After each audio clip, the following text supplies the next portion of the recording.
ಇವತ್ತು ನನಗೆ ಫಸ್ಟ್ ಬಂದಿದ್ದ ಬಾಡಿಗೆನೆ ಜಲ್ಲಿ ಮತ್ತೆ ಎಮ್ಸೆಂಡ್ ಹಾಕೊಡ್ಬೇಕು ಅಂತ ಹೋಗಿ ಗಾಡಿ ಲಾಟ್ ಹತ್ರ ಆಗದೆ ಎಲ್ಲ ಚೀಲದ ತುಂಬಿಕ್ಕಿದ್ರು. ಅದಾಗಿ ಏನು ಲೇಟ್ ಆಗಿಲ್ಲ. ಗಾಡಿ ಹಾಕಿದ ತಕ್ಷಣ ಹೋಗಿ ಅಣ್ಣ ಬೇಗ ಬೇಗ ಚೀಲ ಎತ್ತೆದ್ ಕೊಟ್ಬಿಟ್ರು. ಮೇಲೆ ಲೋಡಿಂಗ್ ಮಾಡ್ಕೊಂಡು ನಾನು ಕಸ್ಟಮರ್ನ ಕರ್ಕೊಂಡು ಹೊರಟೆ ಅನ್ಲೋಡಿಂಗ್ ಪಾಯಿಂಟ್ಗೆ.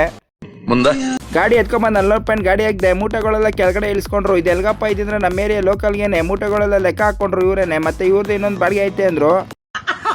ಆಲೂ ಬ್ಲಾಕ್ ಮತ್ತೆ ಒಂದು ಸ್ಲ್ಯಾಬ್ ನೋಡಿದೀವಿ, ಹೋಗಿ ಹಾಕೋ ಬರ್ಬೇಕು ಅಂದ್ರು. ಹೋಗಿ ಆಲೂ ಬ್ಲಾಕ್ಸ್ ಲೋಡ್ ಮಾಡ್ಕೊಂಡು ಸ್ಲ್ಯಾಬ್ ಎಲ್ಲ ಲೋಡ್ ಮಾಡಿಸ್ಕೊಂಡು ಅಲ್ಲಿಗೆ ತಂದಾಗ್ದೆ ಅನ್ಲೋಡ್ ಪಾಯಿಂಟ್ಗೆ. ಎಲ್ಲ ಟಕ್ ಟಕ್ ಟಕ್ ಅಂತ ಅನ್ಲೋಡ್ ಮಾಡ್ಕೊಟ್ಬಿಟ್ರು. ಗಾಡಿ ಬೇಗನೆ ಖಾಲಿ ಆಯ್ತು. ಟ್ರಿಪ್ದು 600 ರೂಪಾಯಿ ಸಿಕ್ತು. ಅದಾದ್ಮೇಲೆ ಒಂದು ಮಸ್ತಾಗಿರೋ ಬಾಡಿಗೆ ಬಂತು. ಕೊಂಡ್ಕೊಂಡೆ ಕ್ರಾಸಿಂದ ಪೀಣಿಯಾಗಿ ಇದ್ದಿರೋದು ಮಲ್ಟಿಪಲ್ ಲೋಡಿಂಗ್ ಪಾಯಿಂಟ್. ಫಸ್ಟ್ನೇ ಪಾಯಿಂಟ್ ಇರೋದು ಗ್ಲಾಸ್ ಹಾಕೊಂಡು ಹೋಗ್ಬೇಕು. ಫ್ಯಾಕ್ಟ್ರಿ ಹತ್ರ ಬಂದು ಕಸ್ಟಮರ್ ಹೆಸರು ಹೇಳ್ದೆ ಗ್ಲಾಸ್ ಲೋಡಿಂಗ್ ಮಾಡಕ್ ಸ್ಟಾರ್ಟ್ ಮಾಡ್ಕೊಂಡ್ರು.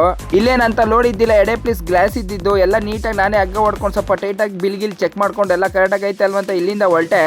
ಅಲ್ವಾ ಇದು ಸ್ವಲ್ಪ ನೋಡ್ಕೊಂಡು ಓಡಿಸ್ಬೇಕು. ಇಲ್ಲಿ ಇನ್ನೊಂದು ಪಾಯಿಂಟ್ ತಂದಾಗ್ದೆ. ಇಲ್ಲಿ ಲೋಡಿಂಗ್ ಮಾಡೋರು ಊಟ ಮಾಡ್ತಾ ಇದ್ರು. ಇಲ್ಲೇನಪ್ಪ ಲೋಡ್ ಮಾಡಬೇಕು ಅಂದ್ರೆ ಅಲ್ಯೂಮಿನಿಯಮ್ದು ಫ್ರೇಮ್ಗಳು ಬರುತ್ತೆ, ಗ್ಲಾಸ್ ಫಿಟ್ ಆಗೋದು, ಅದು ಲೋಡ್ ಮಾಡ್ಕೋಬೇಕಾಯ್ತು. ಹುಡುಗರೆಲ್ಲ ಊಟ ಮಾಡ್ತಾ ಇರೋ ಕಾರಣ ನಮ್ಮ ಹುಡುಗನ್ಗೆ ನಾನೇ ಲೋಡ್ ಮಾಡಿಸ್ಕೊಂಡೆ. ಇಲ್ಲಿ ನಾನು ನಮ್ಮ ಹುಡುಗ ಲೋಡ್ ಮಾಡ್ಕೊಂಡಿದ್ದು ಒಳ್ಳೇದಾಯ್ತು. ಮಧ್ಯದಲ್ಲಿ ರಾಡ್ ಹಾಕೊಂಡು ಅದ್ರ ಮೇಲೆ ಇದು ಮಡಿಕೊಂಡೆ. ಎಲ್ಲ ಹಗ್ಗ ಎಲ್ಲ ನೀಟಾಗಿ ಹೊಡ್ಕೊಂಡಿದ್ದು. ಲೆಂತ್ ಐಟಮ್ ಎಲ್ಲ ನೀಟಾಗಿ ಹಗ್ಗ ಹೊಡ್ಕೊಬೇಕು. ಅದೇ ಟೈಮ್ಗೆ ಕರೆಕ್ಟಾಗಿ ಬಿಲ್ ಕೊಟ್ಟರು. ಬಿಲ್ ಎಲ್ಲ ಚೆಕ್ ಮಾಡ್ಕೊಂಡು ಅನ್ಲೋಡಿಂಗ್ ಪಾಯಿಂಟ್ ಕಡೆ ಹೊರಟೆ. ಗಾಡಿ ಎತ್ಕೊಂಡ್ಬಂದು ಅನ್ಲೋಡ್ ಪಾಯಿಂಟ್ ಗಾಡಿ ಹಾಕಿದೆ. ಇದೆ ನೋಡ್ರಿ ಬಿಲ್ಡಿಂಗು. ಗಾಡಿ ಹಾಕಿದ ತಕ್ಷಣ ಜಾಸ್ತಿ ಲೇಟ್ ಮಾಡಿಲ್ಲ. ಇವರು ಮತ್ತೆ ಇವ್ರ ಅಣ್ಣ ಸೇರ್ಕೊಂಡು ಐಟಮ್ಗಳೆಲ್ಲ ಫಸ್ಟ್ ಫ್ಲೋರ್ ಎತ್ಕೊಂಡೋಗಿ ಮಡಿಕೊಂಡ್ರು. ಹಾಕೋ ಬಂದಿರೋ ಅಲ್ಯೂಮಿನಿಯಂ ಫ್ರೇಮ್ಗಳನ್ನ 2 ನಿಮಿಷಕ್ಕೆ ಅನ್ಲೋಡ್ ಮಾಡ್ಕೊಟ್ಬಿಟ್ರು. ಮತ್ತೆ ಗ್ಲಾಸ್ಗಳೆಲ್ಲ ಇಲ್ಲೇ ಕ್ಯಾಡಿ ಇಳಿಸ್ಕೊಂಡ್ರು. 1800 ರೂಪಾಯಿ ಬಾಡಿಗೆ ಕಾಸು ಮಾತಾಡಿದೆ. ಸ್ವಲ್ಪ ಕಮ್ಮಿನೇ ಆಯ್ತು, ಪರವಾಗಿಲ್ಲ. ಈ ವ್ಲಾಗ್ನ ಇಲ್ಲಿಗೆ ಎಂಡ್ ಮಾಡ್ತಾ ಇದ್ದೀನಿ. ಮತ್ತೊಂದು ವಿಡಿಯೋದಲ್ಲಿ ಮತ್ತೆ ಸಿಗೋಣ. ಓಕೆ ಬಾಯ್.